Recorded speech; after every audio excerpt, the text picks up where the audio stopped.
ఇప్పుడే తెలుగువాడి టీవీని సబ్స్క్రైబ్ చేయండి, బెల్ ఐకాన్ ని ఓన్ చేయండి. ఒక్క వీడియో కూడా మిస్ కాకుండా. ఈ వీడియో నచ్చితే లైక్ చేయండి, మీ ఫ్రెండ్స్ ఫ్యామిలీ మెంబర్స్ అందరికీ షేర్ చేయండి. ఇప్పుడే హై బటన్ నొక్కండి.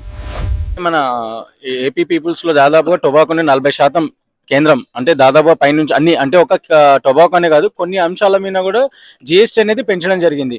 మరి దీని పరంగా రైతులు అనేది చాలా నష్టం అనేది కోల్పోతారు కదా. టొబాకో పరంగా 40% ఇవ్వడం జరిగింది.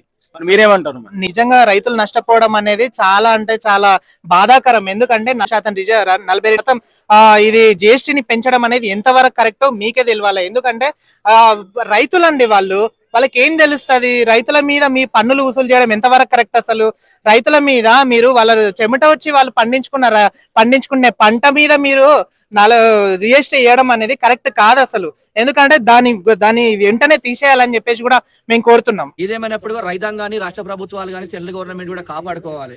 వీళ్ళు ఎందుకంటే రైతులకు గిట్టుబాటు ధర ఇవ్వాలా. రైతు రాజు అంటారు కానీ చెప్పుకోవడానికి మాత్రం ఉంది తప్ప ఇలా రైతును రాజు చేసే విధంగా గవర్నమెంట్ తీసుకోవాలి. మరి ధాన్యాలను కొనుగోలు చేయాలి. ఇలా చూస్తున్న వర్షాకాలంలో కానీ సీజనల్లో కానీ వర్షాలు వచ్చి అనేకమైనటువంటి పంటలు నష్టపోయినప్పుడు కూడా గవర్నమెంట్ కంపల్సరీ రైతులకు ఎలాంటి ఇబ్బందులు లేకుండా రైతులు కాపాడుకునే బాధ్యత కూడా ఇలా రాష్ట్ర ప్రభుత్వాలు చూసుకోవాలని చెప్పి తెలియజేస్తున్నాం. ఎందుకంటే ఇలా ఎఫ్సిఐలో కూడా ఇలా రైతుల దగ్గర ధాన్యాలు కొనుగోలు ఎక్కువ చేసే విధంగా గిట్టుబాటు ధర ఎక్కువ చేసే విధంగా కూడా చూసుకోవాలని చెప్పేసి గవర్నమెంట్ తెలియజేస్తుంది. ఎందుకంటే రైతును మనం కాపాడుకోవాలి. ఇలా రైతును కాపాడుకుంటే రాష్ట్రం బాగుంటది. ఇలా రైతుకు సంబంధించినటువంటి నీళ్లను ఇవ్వాలి. ఇలా రాష్ట్ర ప్రభుత్వాలు కూడా ఎలాంటి ఇబ్బందులు లేకుండా రైతుకు చిన్న నష్టం వచ్చినా కూడా గవర్నమెంట్ కాపాడుకునే విధంగా ఉంటే గిట్ట రాష్ట్రం ముందరికెళ్తుంది. ఇలా రైతాంగం మన ప్రాంతాల్లో ఎక్కువ ఉంటుంది. మనం చూసుకుంటే గిట్ట 80% ఇలా వ్యవసాయం మీద ఆధారపడినటువంటి ఇలా కుటుంబాలు ఉంటాయి కాబట్టి కంపల్సరీ రైతులందరికీ కూడా రాష్ట్ర ప్రభుత్వం ఎలాంటి ఇబ్బందులు లేకుండా చూసుకుని రైతును ఒక రాజు చేసే విధంగా చూడాలని చెప్పి నేను తెలియజేస్తున్నాను. మనం చూసుకుంటే కూడా తెలుగు రాష్ట్రాలలో తంబాకు కానీ సిగరెట్ కానీ అనేక మందికి అలవాటు ఉంటుంది. కొంతమందికి మనం చూసుకుంటే కొంతమంది పెద్ద మనుషులు చూడండి సిగరెట్ తాకుంటే తంబాకు నిద్ర కూడా పోరు, అన్నం కూడా తినరు. ఇలా అలాంటి ప్రాంతంలో ఇలా సాధారణంగా మనం చూసుకుంటే గట్ట ఏపీలో ముఖ్యంగా వ్యవసాయం మీద ఆధారపడి భవన నిర్మాణ కూలీలు మాత్రం అనేకంగా ఉంటారు. కాబట్టి కంపల్సరీ వాళ్ళంటి వాళ్ళకు మీరు సరే అలవాటైంది, వాళ్ళకు చిన్నప్పటి నుంచి అలవాటు ఉంది కాబట్టి అలవాటైంది. వారు అలవాటు ఉంది అని చెప్పేసి మనం గతంలో వేసుకుంటే మద్యం రేట్లు పెంచారు. అదే విధంగా ఇప్పుడు చూస్తే కూడా టొబాకో రేట్ అంటే ఏపీలో ఉన్నటువంటి ప్రజల్ని ప్రశాంతంగా బతకనీయని విధంగా మరి ప్రభుత్వాలు చూస్తున్నాయని చెప్పి అడుగుతా ఉన్నా.